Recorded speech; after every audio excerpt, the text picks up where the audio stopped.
Assalamu alaykum hormatly tamaşaçylar. Sanly göz ýetim gepleşigiň nowatda sanly başlaýas.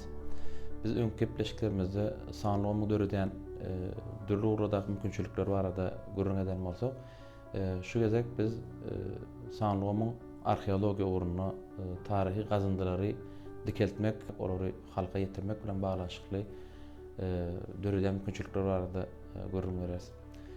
Bilşimiz ýaly taryhy arheologik öwreniş adamzadyň medeniýetiniň dörelbäri esas urulan biri bolup durýar. Medeniýeti dikeltişde adamzat taryhynyň ösüş uğruny bilmekde, ulanyň enjamlary, gurallary, ulanyň elipbileri, olaryň owa hojalykda, daýhançylykda, öý hojalygynda ulanyň dörli gapgaçlar we beleki zatlary öwrenip, öňkü döwürlerde haýsy dilde gürläpdirler, näli ýazmaça hatyrlandypdyrlar. Şolar barada çoň işler alınıp barylýar. Bizim ýurdumyzda da arheologiýa işleri bilen baglanşykly köp işler alınıp barylýar we arheologi gazyndylar bilen tapyndylar. Ýurdumyzdaky ähli vilayetlerine ýerleşen döwlet muzeýlerine ýerleşdirilýär we halk köpçüligine ýetirilýär. Elbetde tapynda tapylan gadim galalar, gadim ýerleşik ýerleriniň hem maglumat ýetmezçilik bolan ýagdaýynda oňa değişlik öňkü döwürde şol tapylan galalaryň başdaky ýagdaýlary näil bolandygy barada çaklamalar edilip, binagar çyzywlar görkezilýär. Öňkü döwürdäki medeniýetleriň, döwletleriň näili bolandygy, näde bolandyrlandygy, öz pul birlikleri näil bolandygy, sowda ýollarynyň, kerwenleriniň näil geçendigi baradaky maglumatlary hipotezaň üstü bilen dikeldip, bir çaklamalaryň arkasy bilen halk köpçüligine neşirler arkaly ýetirilýär. Elbetde taryhy öwreniş häzirki günümizde düşünmek we geljege şöhle tutmak üçin möhüm ugur bolup durýar.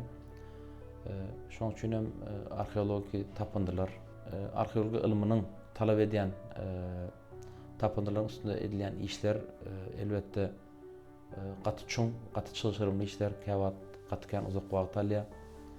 Sanlygymyň döremegi käbir işleri ansatlaşdyrdy. Tapyndylaryň başdaky ýagdaýyny tapmak üçin elbetde misal tapylan gapgaçlar ýa-da ritonlar diýdi, gurallar diýdi. Bularyň dogry düzümi tapylmandyga belli bölükler tapylan ýagdaýynda onuň başdaky dogry düzüme näil bolup biljekdi barada çaklamalary elbetde sanlygym gurşawyna çaklamak, onu çyzyp etmek ansat bolýar we halk köpçüligine ýetirmäne oňoýly bolýar.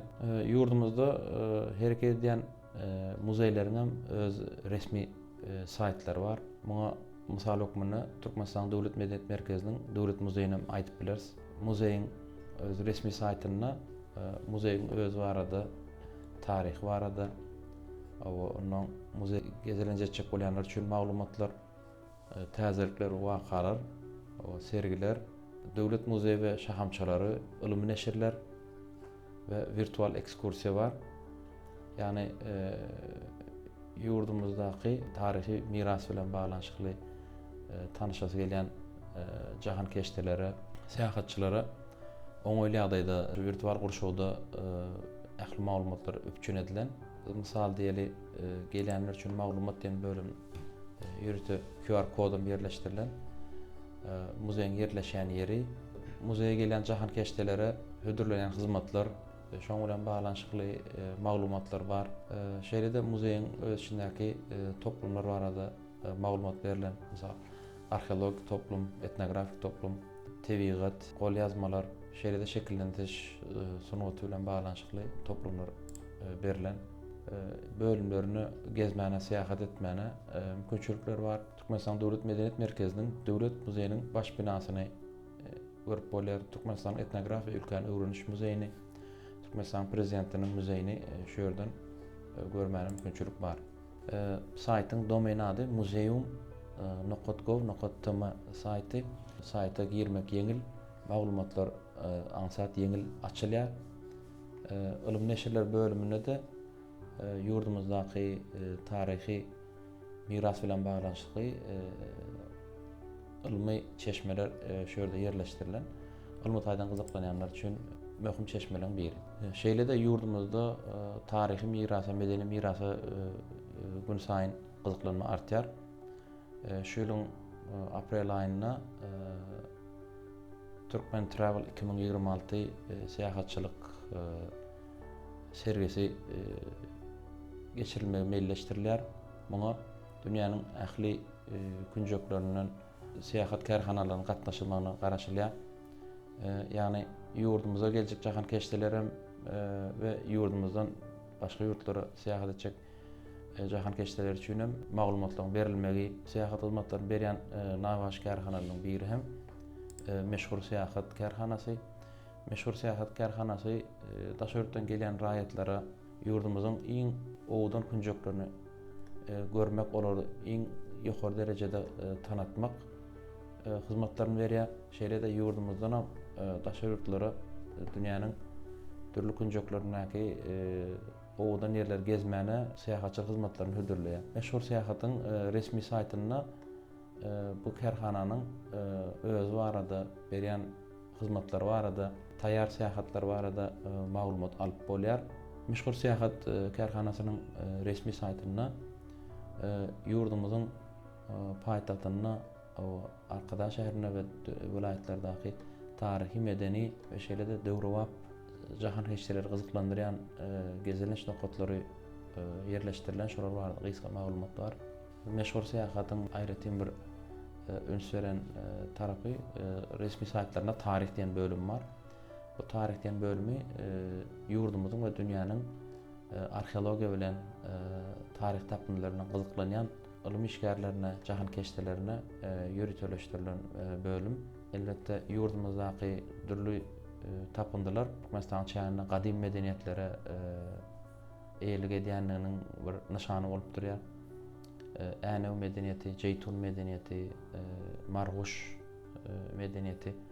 Bular dünýäniň iň gadymy medeniýetleriniň şu ýerde dörenligini görkezýär. Muňa dünýäniň türlü ýerlerinden häzirki wagtda gyzyklanma bar. Dünýäniň türlü ýurtlaryndan gelen jahan keşdeler bizim ýurdumyzdaky arheolog tapındylar barada muzeýlerden maglumat alýarlar. Şeýle-de bizim häzirki wagtda muzeýlerimizde audio ýol welet hyzmaty ýola goýuldy. Ýagny her jahan keşde muzeýden talap eden ýagdaýyna öz bloklugy bilen kiçik enjamyna ýazgylar bar. Öz dilinde, mesela hindi dili, Arap, Fars dili, Fransuz dilinde muzeýdäki içindäki her bölüm bilen baglanşykly audio ýazyny dinläp, şo taýda gerek bolsa ýol weretsiz audio ýazynyň tehnologiýanyň kömegi bilen muzeýdäki bölümleri gezip şo taýdaky tapyndylarla tanışmana mümkinçilikleri bar. Ýurdumyzda arheologiýany has tanatmak, tarih tapyndylary jahan keşdeleri we ilmi işgärleri we beýlek gyzyklanýanlara tanatmak üçin ýurdumyzdaky tehnologik ösüşler munyň näderece ähmiýetliligini görkezýär. Ýurdumyz sanly ulgamyň ösüşini ähli urdlarda bolşýaly arheologiýa tapyndylaryň dikeldişinde, onu tanışdyrylışynda, şeýle-de arheologiýa ýadygärlikler toplumyny gezelenç edende de seýahatçylyk ulgamyna da sanly ulgamyň berýän hyzmatlarynyň giň derejede peýdalanýar. Bu bolsa bizim ýurdumyzda arheologiýa, tarihi mirasa uly ähmiýet berilýändigini görkezýär. Tarih tapyndylar, tarih ýadygärlikler, arheologi alyp barýan işler adamzat üçin ýa-da ilimiň bir owur hökmüne möhüm garalýar.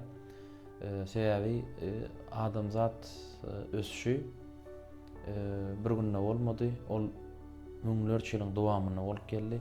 Ýani günümüzdäki tehnologiýanyň hem häzirki ýagdaýa gelmegine şol tarihdaky ädimler möhüm bolup durýar. Mysal tarihde bir tigiriň oýlap tapylmagynyň özü öň kiçik öwrümli hereketlenme bar bolsa, indi uly tirkegleriň döredilip, ul arabalar döredilip, şol araba has uly ýükler yüklenilip göçmäne mümkinçilik, ýani çarwa medeniýetiniň döremegi möhüm bolup durýar. Biz ýaşlara şeýle mümkinçilikler döretip berýän Türkmen halkynyň milli lideri Gahrman Arkadağymyza, hormatly prezidentimiz Arkadaly Gahrman Serdarymyza köp sag bolsun aýdýarys.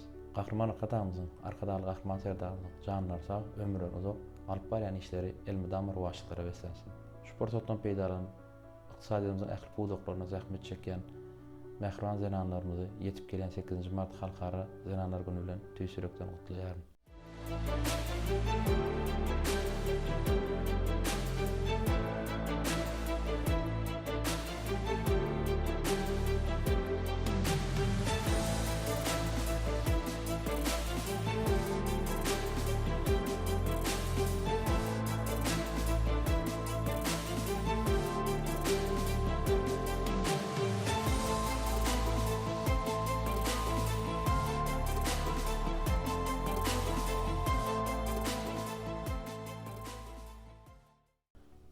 Yurdumuzda hereket eden türlü muzeylerin, medeniyet merkezlerinin hem öz resmi saytları var. Ene şeýle web saytlaryň biri muzeum.gov.tm domaini bilen Türkmenistanyň Döwlet Medeniyet Merkeziniň Döwlet Muzeyi. Bu web sayt 3 tilde hödürlenýär. Bu ýerde muzeýe değişli, muzeyiň tarihi, muzeýleriň tarihi, ýurdumyzdaky gelýänler üçin maglumat, toplumlar, täzelikler, wakalar, virtual ekskursiya, sergiler, döwlet muzeyi we şahamçalary, şeýle-de ilim neşirler, ilim we neşir işleri bölümi ýerleşdirilen. Muzeýe gelýänler üçin gysga maglumatlar öz QR kodam ýerleşdirilen. Eger maglumat almak isleýän bolsalar, muzeyiň toplumlary, arheolog toplum, etnografik toplumy, tebigat şekillendirişin ody we gol ýazmalar bölümleri var. Ilim we neşir bölümünde ýurdumyzdaky medeni mirasa değişli video şekilli makalalar ýerleşdirilen. Meşhur seýahat karhanasynyň öz resmi saytyna ýurdumyzyň dürli könjeklerine ýerleşen ýadygarlyklar, seýahatçylyk nokatlary barada maglumatlar berilen. Şeýle-de bu saytyň hyzmatlar bölümi bar, täzelikler bölümi, tarih, surat bölümi bar.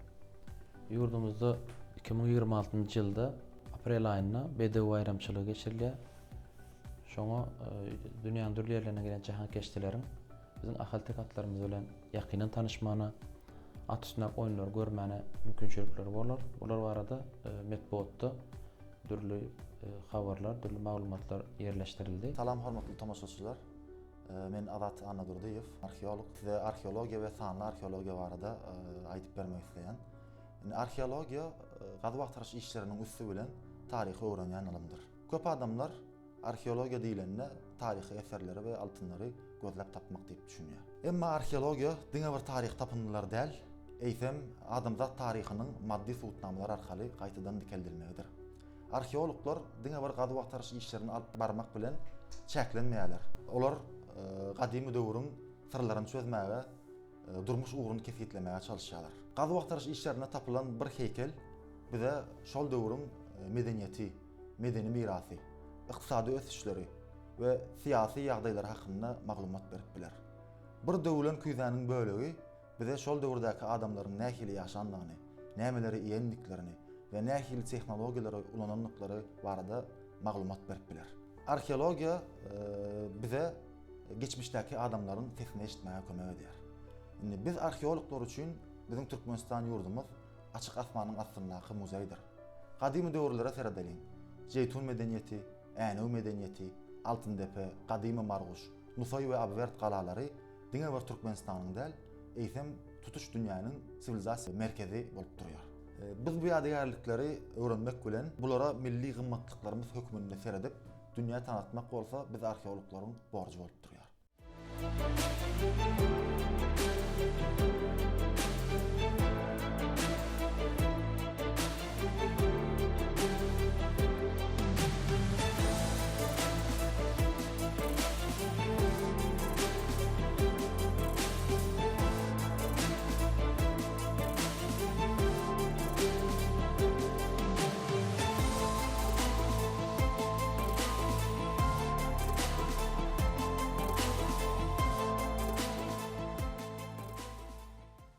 Köp asyrlar adamzat medeniýetiniň ösüşinde at möhüm orny ýeledi.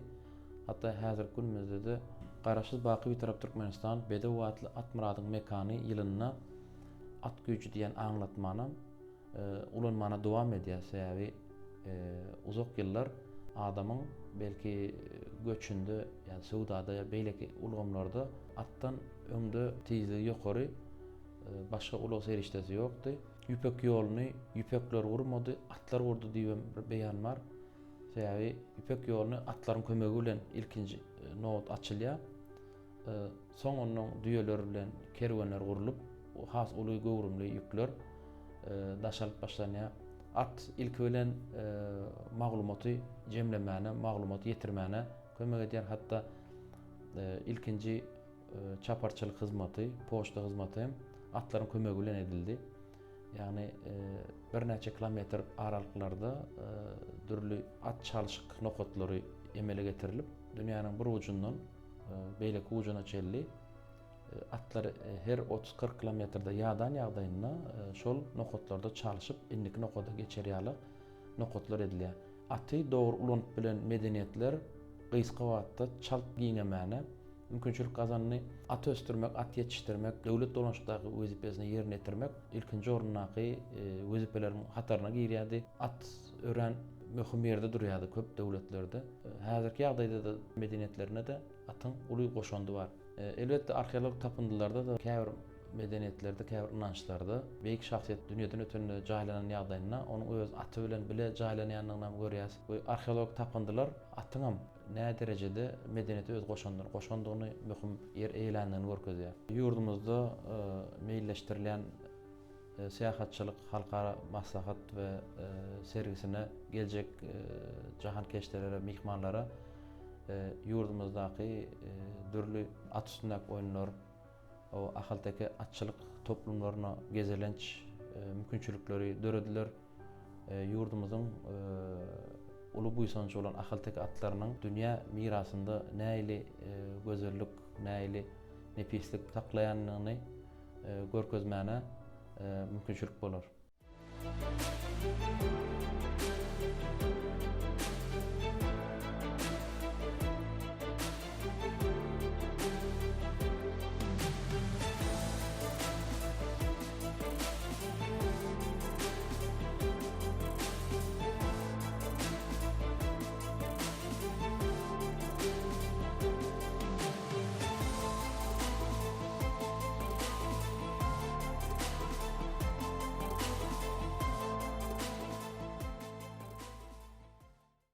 Häzirki wagtda sanly ulgam biziň durmuşymyzyň uly bölegine eýleýär.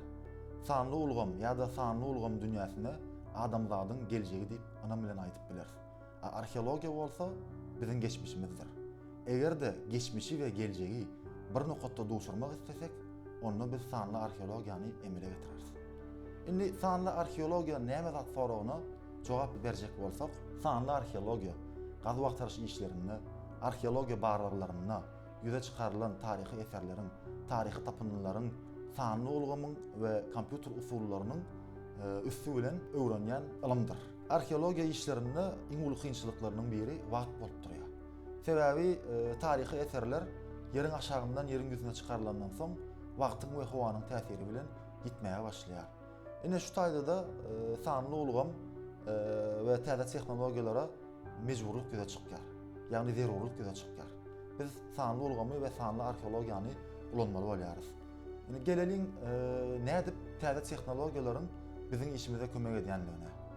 Ine sanly arkeologiýa diýilende ilki bilen aýdyp geçmeli zatlarymyzyň biri 3D modelirleme, ýagny 3 ölçegli nusgalama usuly bolup durýar.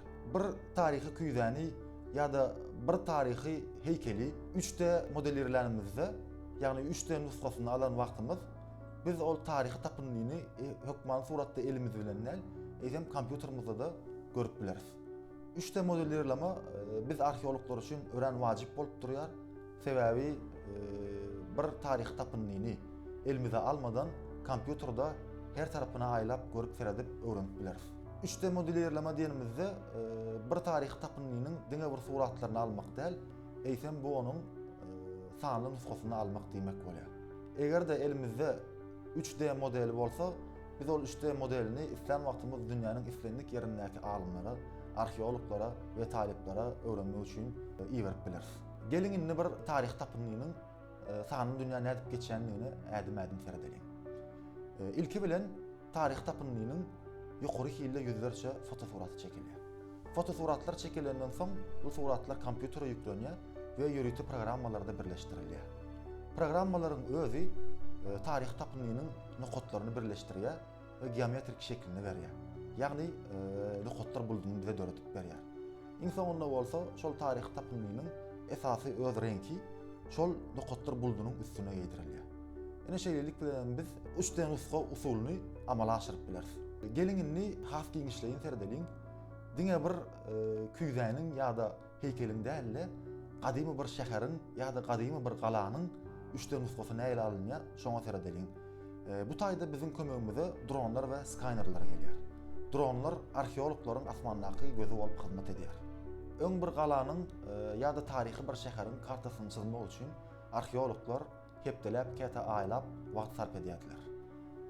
Häzirki wagtda bolsa döwrebap dronlaryň saýasynda bir näçe sagatyň dowamynda uly bir galanyň müňlerçe fotosuratyn çekip biler.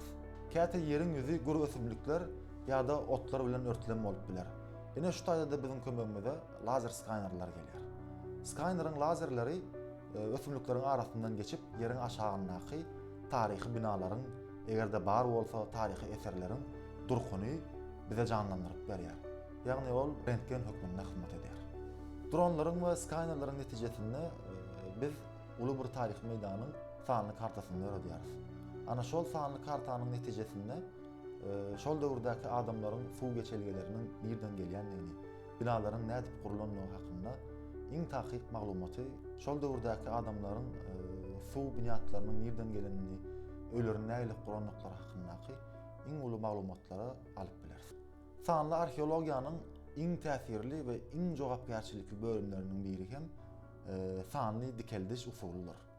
Ýagny arheologik tapynylary, taryhy binalary ýa-da gadim galalaryň durkuny, ýani sanly görnüşde täzeden dikeltmek.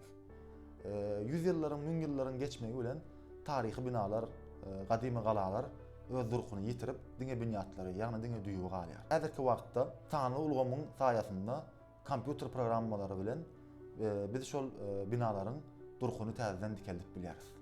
Sanly dikeldiş häzirki wagtda biziň ýurdumyzda Nusoy galasynda, Gadymy Merwda, Parazdepe'de, Gyýz galasynda we Gäbir galalarynda ulanyldy. We dronlar, skanerler, 3D modellerleme usuly bularyň hemmesi hem Gadymy Nusoy galasynda ulanyldy. Ýurdumyzda arheologiýa işleriniň alınıp barylmasy, gazy wagtaraş işleriniň alınıp barylmasy, taryhy tapynlaryň muzeylerde görkezilmesi daşary ýurtdaky seýahatçylar üçin hem uly gyzyklanma döredýär. Fursatdan peýdalanyp biz ýaşlara şeýle mümkinçilikleri döredip berýän gahrman arkadagly gahrman serdarymyza köp sag bolsun aýdýarys. Gahrman arkadagly gahrman serdarymyzyň janlary sag, ömürleri uzak bolsun. Alyp barýan işleri rowaj alsyn. Ýetip gelýän 8-nji mart halkara denanlar bayramy bilen ähli denanlarymyzy tüýsürümden gutlaýaryn.